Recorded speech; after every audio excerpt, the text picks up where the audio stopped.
Hello everyone. तो आज हम पढ़ने वाले हैं बेटा इलेक्ट्रोस्टैटिक। तो देखते हैं इलेक्ट्रोस्टैटिक का मतलब क्या होता है। तो इलेक्ट्रोस्टैटिक दो वर्ड से मिलकर बना हुआ है, एक इलेक्ट्रो एंड दूसरा वाला स्टैटिक्स। इलेक्ट्रो का मतलब सारे बच्चे जानते हैं, एक पार्टिकल होता है जिसको हम इलेक्ट्रॉन बोलते हैं और ये एटम का एक पार्ट होता है। आपने सुना होगा, एटॉमिक स्ट्रक्चर में पढ़ा होगा कि एक न्यूक्लियस होता है, उसके आसपास हमारे जो इलेक्ट्रॉन्स है वो रिवॉल्व करते रहते हैं। जनरली इस इलेक्ट्रॉन पे चार्ज कितना होता है सबको पता है, हम इसे ई माइनस से रिप्रेजेंट करते हैं और इस ई माइनस की जो वैल्यू होती है वो सभी को पता है कितनी होती है, 1.6 into 10 to the power minus 19 coulomb. ऐसे अगर मैं बात करूं स्टैटिक, तो स्टैटिक का मतलब होता है इन रेस्ट। और यार ये जो इलेक्ट्रॉन जो होता है ये एक चार्ज पार्टिकल है, तो हम सीधी सी बात बोल सकते हैं कि इसको अगर हम चार्ज बोले तो क्या हो जाएगा, इलेक्ट्रोस्टैटिक का मतलब चार्ज इन रेस्ट। ठीक है। तो अब देखो बेटा, इलेक्ट्रोस्टैटिक की बड़ी सी स्टोरी है जो आपने सुना होगा कि आपने एक वर्ड सुना, एक नाम सुना है, बेंजामिन फ्रैंकलिन। ये हमारे अमेरिका के एक साइंटिस्ट थे। आपने इनकी अगर इनका फेस देखना है तो $100 के नोट पे इनका फेस लगा होता है। जैसे हमारे महात्मा गांधी की तस्वीर लगी होती है हर नोट पे, तो वहां पे $100 के नोट पे होता है हमारा बेंजामिन फ्रैंकलिन का फोटो। तो उन्होंने एक एक्सपेरिमेंट किया था, एक पतंग उड़ाई थी, उसकी पूंछ में एक आयरन की चाबी बांध के और फिर नीचे उसको लाए तो उसमें उनको शॉक लगा। तो उन्होंने देखा कि यार ये इलेक्ट्रिक एनर्जी आती आई कहां से। तो यार बहुत बड़ा ब्रांच है इलेक्ट्रोस्टैटिक और इसमें आपको बहुत मजा आने वाला है पढ़ने में। तो देखिएगा, करते हैं हम स्टार्ट। तो बात करते हैं इलेक्ट्रोस्टैटिक। तो देखो यार, इलेक्ट्रोस्टैटिक में हमने बोला है चार्ज। क्या बोला है?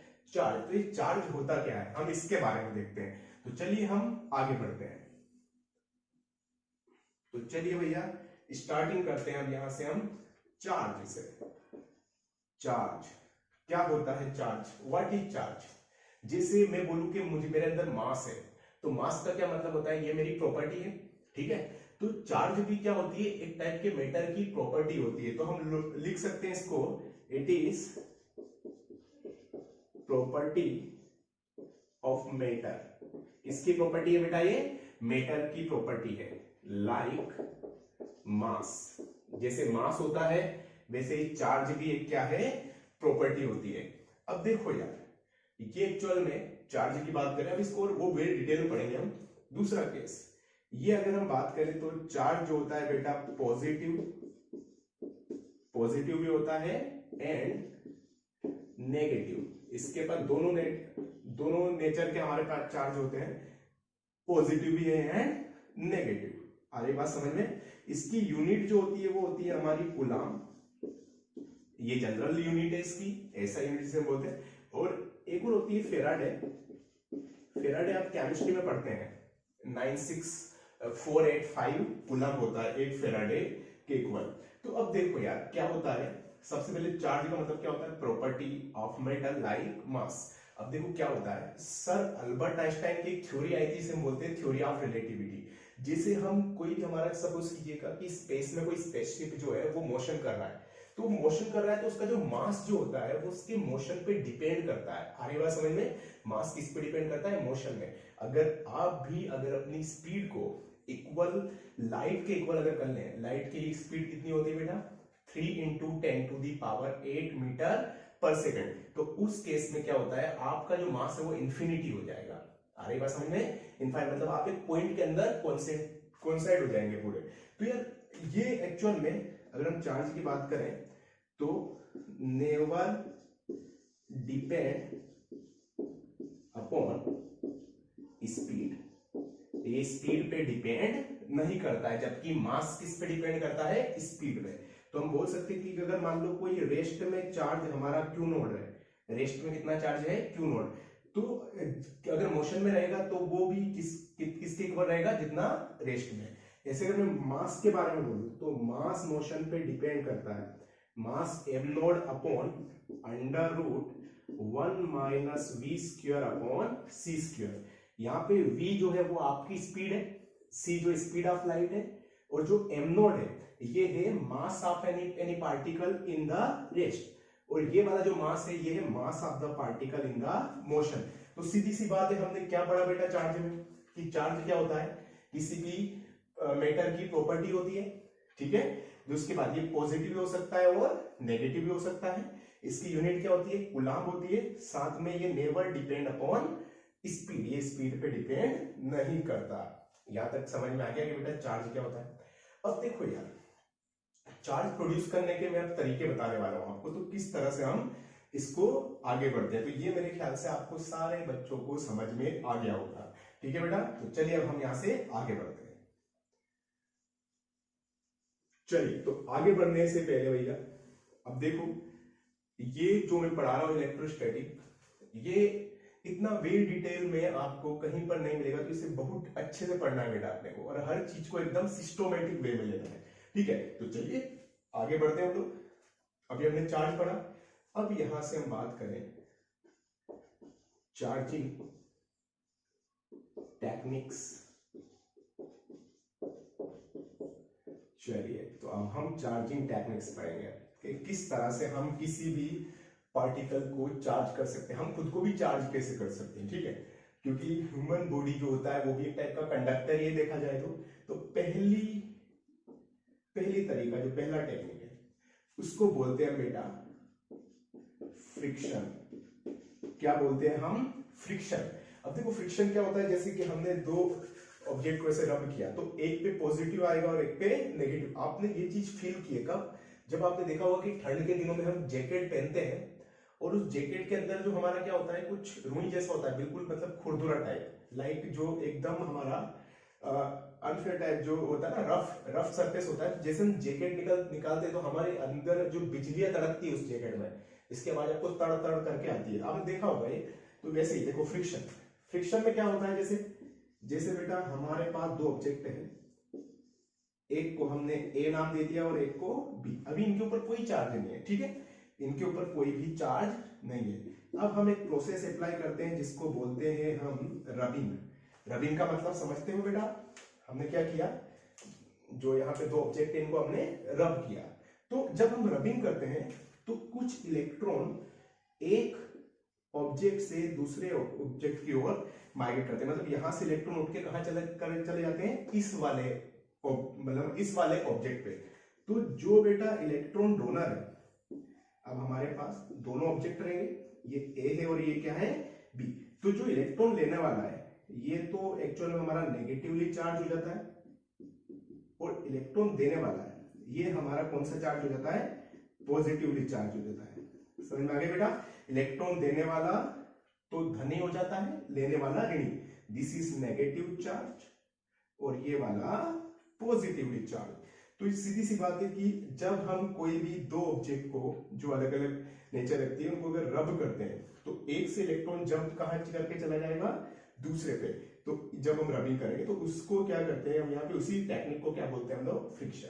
बात समझ में आ गई बेटा, तो एक पॉजिटिव होगा और एक नेगेटिव। यहां तक का समझ में आ गया। चलिए get ready for the second one की अगर हम बात करें तो इसको बोलते हैं हम बेटा कंडक्शन।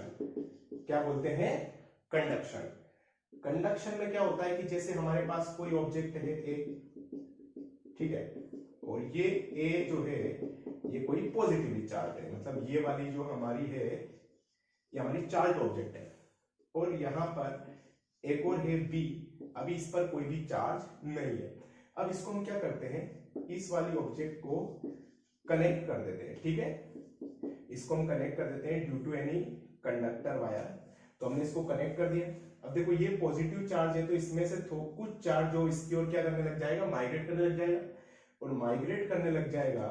तो अब इनको वापस से अगर मैं डिस्कनेक्ट करूं, मैंने यहां से इसे काट दिया, तो अब यहां से हमारे पास दो ऑब्जेक्ट मिल गए हमें, ए एंड बी। तो इस पर भी बेटा पॉजिटिव चार्ज है और इस पर भी कुछ पॉजिटिव चार्ज हमारा आ जाता है। यहां तक का सीन क्लियर है बेटा। तो ये सेकंड टेक्निक हो गई हमारी, और इस टेक्निक को क्या बोलेंगे हम, कंडक्शन। जब हमने दोनों को वायरिंग से जोड़ दिया तो एक से चार्ज कहां माइग्रेट हो गया बेटा, दूसरे की ओर। दो तरीके सीख गए। थर्ड टेक्निक ये बहुत ही इंपॉर्टेंट है, इसको हम बोलते हैं इंडक्शन। क्या बोलते हैं, इंडक्शन। में तीन तरीके होते हैं, फ्रिक्शन, कंडक्शन, इंडक्शन। इंडक्शन में क्या होता है, जैसे मान लो हमारे पास एक ऑब्जेक्ट है बी, ए वाला, और इस पे कौन सा चार्ज है, पॉजिटिव बी। ये जो हमारा चार्ज ऑब्जेक्ट है, ठीक है। अब इसके सामने हम एक कपल ऑब्जेक्ट लाते हैं। कपल ऑब्जेक्ट मतलब हमने दो ऑब्जेक्ट को ऐसे जोड़ के रख दिया है, एक को हम नाम देते हैं बी और एक को देते हैं सी। अब देखो यार, जब इसके करीब लाए, हम इससे टच नहीं करवाना है, टच करवाएंगे तो फिर दूसरा सीन हो जाएगा। अगर हम इसके करीब लाए, नो टच, अगर हम टच नहीं करें तो यहाँ पे जो इसके अंदर ये भी मैटर के अंदर है, ये मैटर है तो इसके अंदर इलेक्ट्रॉन्स होंगे, और वो इलेक्ट्रॉन्स क्या करते हैं, पॉजिटिव फील्ड को देख के, मतलब पॉजिटिव चार्ज देख के इधर की ओर माइग्रेट करने, मतलब यहाँ पे मेला लगा हुआ है तो इलेक्ट्रॉन क्या सोचे, चलो वही मेला मेला मेले में चलते, और ये वाले सारे इलेक्ट्रॉन कहाँ की ओर जा रहे हैं, इधर की ओर। तो यार ये वाला जो सरफेस है ये वाला नेगेटिव हो जाता है, और जहां से इलेक्ट्रॉन गए वहां पे क्या कौन सा चार्ज आ जाता है बेटा, क्योंकि इलेक्ट्रॉन यहां से इधर चले गए तो पॉजिटिव चार्ज। अब इन दोनों को अगर हम अलग अलग सेपरेट कर दें तो हमारे पास दो ऑब्जेक्ट मिल गए यहाँ पे, और हमें एक बी है और एक सी। बी पर कौन सा चार्ज आ गया हमारा बेटा, नेगेटिव, और सी पे कौन सा चार्ज आ गया हमारा, पॉजिटिव। समझ में आ गया। तो हमने कितनी टेक्निक्स सीखी है बेटा, यहां पर 3 टेक्निक्स। फ्रिक्शन, रबिंग करेंगे तो एक पे पॉजिटिव एक पे नेगेटिव, जहां से इलेक्ट्रॉन जा रहा है वहां तो पॉजिटिव, और जो इलेक्ट्रॉन एक्सेप्ट कर रहा है वो नेगेटिव। अगर दूसरे में चार्ज ऑब्जेक्ट के साथ हमने एक को क्या कर दिया, कनेक्ट कर दिया और फिर वापस डिस्कनेक्ट कर दिया, तो दोनों में क्या हो जाएगा, पॉजिटिव। ऑलरेडी ये तो पॉजिटिव था इसे, तो इससे कुछ चार्ज कहां चला गया, इस पे। इंडक्शन के केस में एक चार्ज ऑब्जेक्ट के पास हमने एक नॉन चार्ज जिसपे कोई चार्ज नहीं है वो ऑब्जेक्ट लाए हम, तो पास वाला सरफेस तो नेगेटिव हो जाएगा, दूर वाला पॉजिटिव। अगर हम पॉजिटिव पास लाए फिर दोनों को अलग कर दिया तो एक नेगेटिव और एक पॉजिटिव। तो सीधी सी बात है बेटा, हमने सीखी कि यहाँ पे हम किस तरह से चार्ज को डेवलप कर सकते हैं। तो मेरे ख्याल से ये तीनों टेक्निक्स आपको बहुत अच्छे से समझ में आ गई होगी। यहां तक क्लियर है बेटा सभी को? चलिए तो फिर हम यहां से बढ़ते हैं आगे।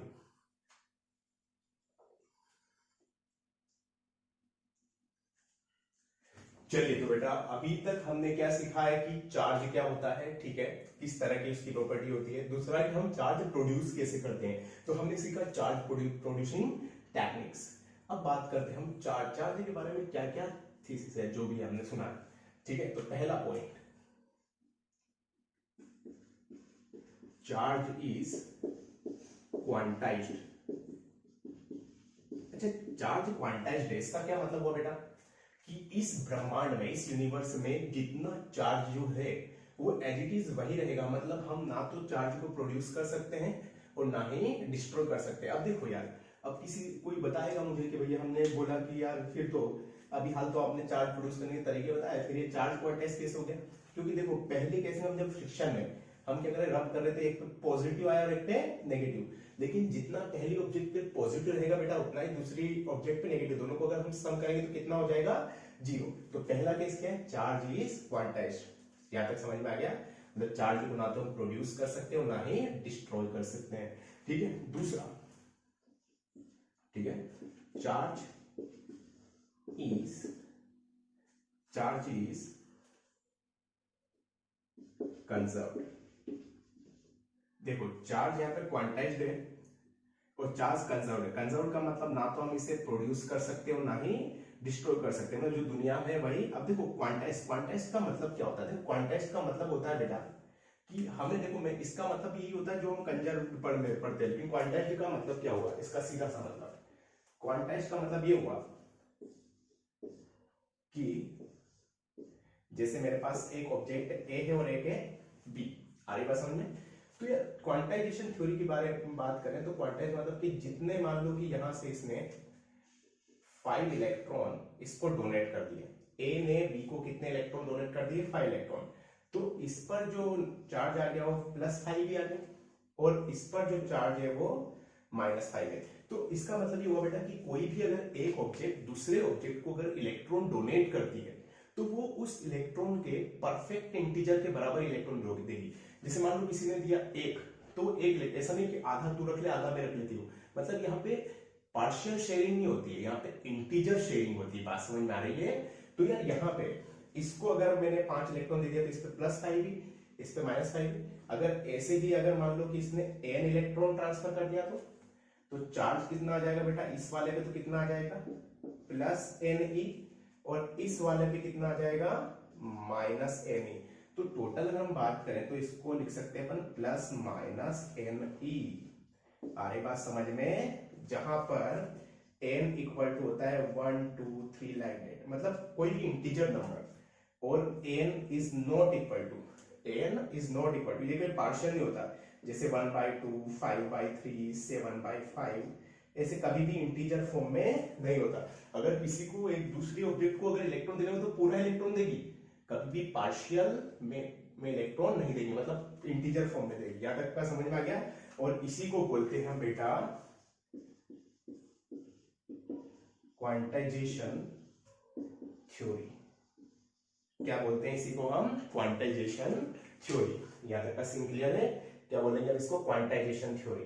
कि अगर कोई भी एक ऑब्जेक्ट दूसरी ऑब्जेक्ट को इलेक्ट्रॉन देगा तो वो परफेक्ट देगा, मतलब पूरा इलेक्ट्रॉन देंगे, नहीं तो फिर देगा ही नहीं। यहां तक समझ में आ गया? क्वांटाइज को मैंने कंजर्व्ड इसलिए भी बोला था यहाँ पे, क्योंकि जो यहाँ पर भी देखो टोटल जो चार्ज है जितना इस पे हो रहा है उतना ही इस पे हो रहा है, लेकिन इस पे पॉजिटिव नेगेटिव दोनों पर सम करें तो क्या हो गया वापस जीरो। वैसे ही चार्ज इज कंजर्व्ड। कंजर्व्ड मतलब अगर हम बात करें charge in the universe is constant. क्या है? यूनिवर्स में जो चार्ज है वो कैसा है? कांस्टेंट है, मतलब ना तो उसको हम बना सकते हैं और ना ही डिस्ट्रॉय कर सकते हैं। बात समझ में आ रही है? This is also like energy. Energy भी क्या है? कंजर्व है यार हमारे ब्रह्मांड की। तो वैसे चार्ज भी क्या होता है? कंजर्व होता है। तो आई थिंक सो कि आपने ये सारी चीजें सीख ली होगी। पहला, चार्ज क्या होता है, यूनिट क्या होती है कूलम, पॉजिटिव भी हो सकता है नेगेटिव भी हो सकता है। स्पीड पे डिपेंड करता है क्या? बिल्कुल भी नहीं। चार्ज प्रोड्यूसिंग टेक्निक क्या होती है? Friction, conduction, induction. यहां तक समझ में आ गया? एक क्या सीखा हमने? Quantization theory plus minus n. बहुत आसान है, समझ में आना चाहिए बच्चा सभी को। तो ये मेरे ख्याल से सारे बच्चों को समझ में आ गया हो। तो अब हम कुछ इस पे 1-2 क्वेश्चंस करते हैं और फिर आगे बढ़ते हैं। तो चलिए इसको मैं हटा दे रहा हूं।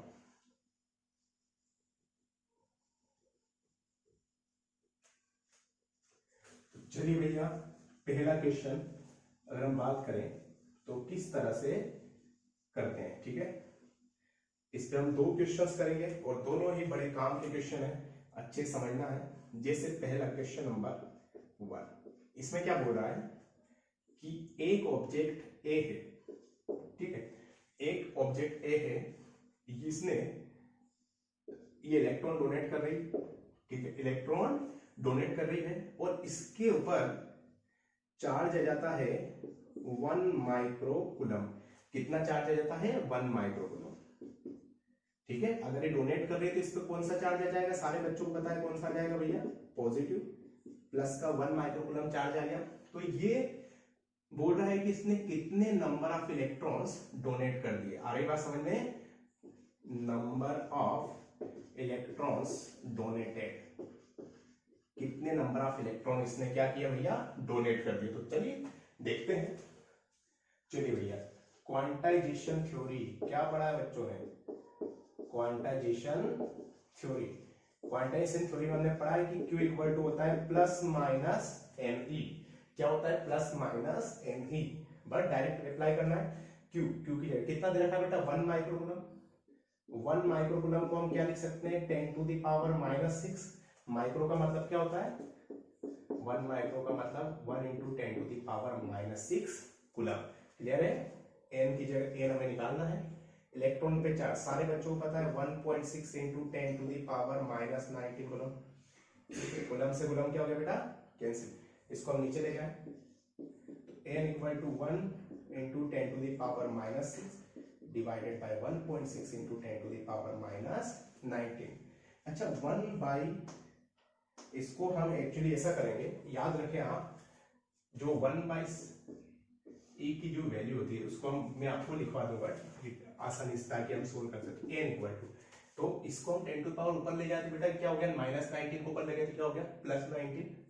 +19 में से 6 गया तो कितना हो गया? ये 10 टू द पावर 13 हो गया क्या? Divided by 1.6। तो इसको हम लिख सकते हैं 10 into 10 to the power 12 divided by 1.6। तो यार यहां से जो 10 डिवाइडेड बाय 1.6 जो होता है, इसकी जो वैल्यू होती है बच्चा इसकी जो वैल्यू होती है वो होती है हमारी 6.25, चाहे तो आप निकाल के देख लीजिएगा। तो यहाँ से n इक्वल टू हो जाएगा 10/1.6 को लिख लिया अपन ने 6.25 मल्टीप्लाई 10 टू द पावर 12। इतने नंबर ऑफ इलेक्ट्रॉन्स ने क्या किए भैया हमारे डोनेट किए, कितने 6.25 इंटू 10 टू द पावर 12। तो याद रखिए ये आसान क्वेश्चन था, सिर्फ क्या अप्लाई करना है क्वांटम थ्योरी। और बिल्कुल यहाँ पर एक चीज आपको याद रखनी है ताकि मैं आसानी से आपको इस टाइप का क्वेश्चन कर सकें। E की वैल्यू होती है वो होती है 1.6 इंटू 10 टू द पावर -19, और बेटा जो 1/e होता है इसकी वैल्यू होती है 6.25 इंटू 10 टू द पावर 18। चाहे तो आप हमेशा इस तरह से अप्लाई कर सकते हैं। 1/e की वैल्यू क्या होती है 6.25 इंटू 10 टू द पावर 18। तो ये है हमारा क्वांटाइजेशन थ्योरी। मेरे ख्याल से बेटा समझ में आ गया होगा। चलिए कुछ नहीं, क्वांटाइजेशन थ्योरी लगाया, चार्ज की जगह रखा है, इलेक्ट्रॉन पे चार्ज रखा और यहाँ सोल्व करके हमने टोटल डोनेटेड इलेक्ट्रॉन निकाल लिया। तो इसको मैं यहाँ से हटा देता हूं।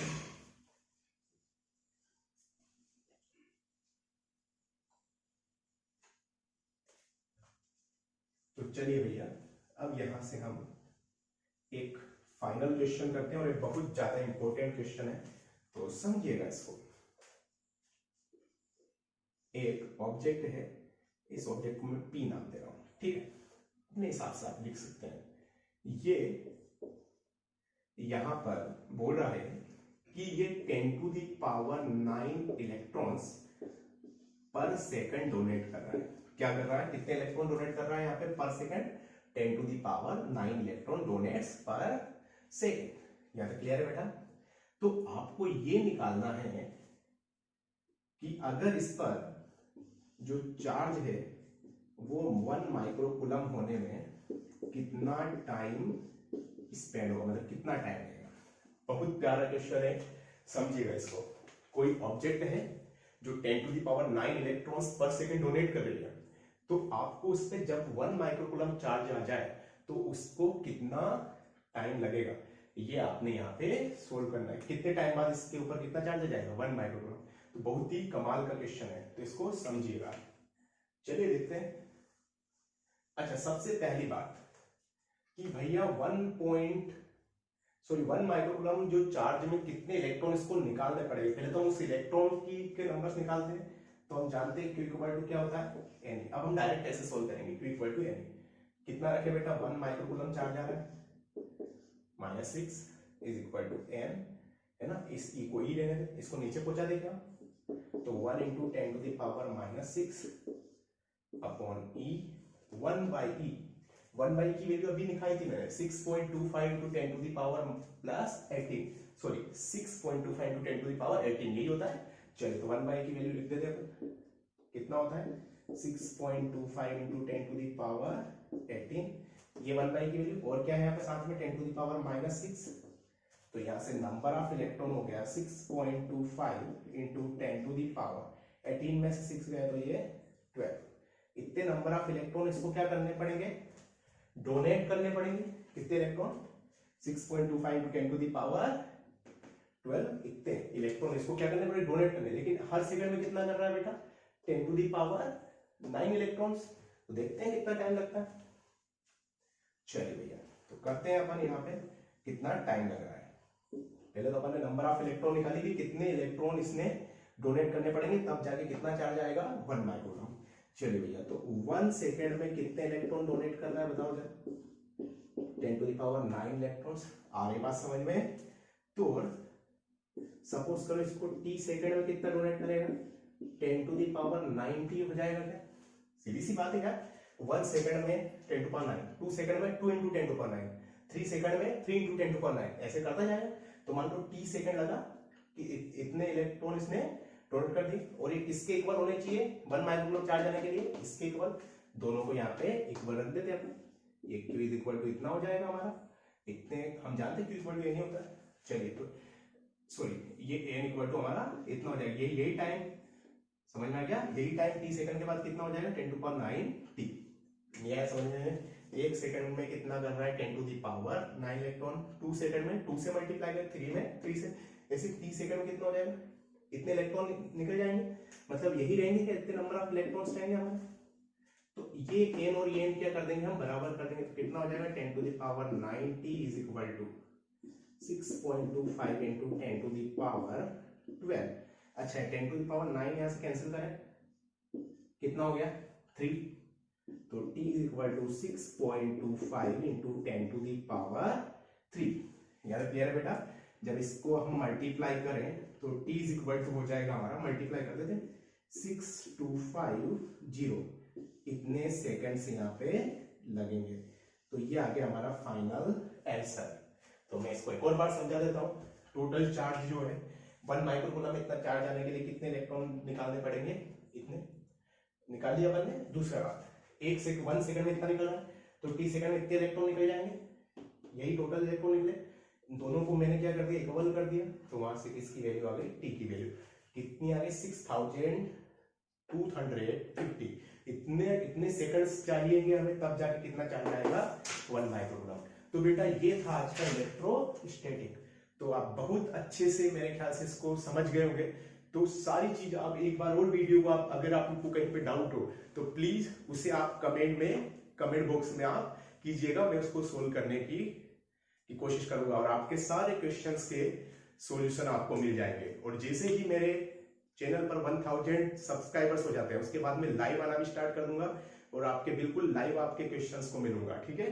तो प्लीज हमारे चैनल को आप सब्सक्राइब कीजिए, वीडियो को लाइक एंड शेयर कीजिए ताकि और भी आगे कुछ और बच्चों को पहुंच सके, ठीक है। तो चलिए बहुत बहुत धन्यवाद आपका, थैंक यू सो मच। हमेशा मुस्कुराते हुए रहिए और हेल्दी रहिए, थैंक यू सो मच।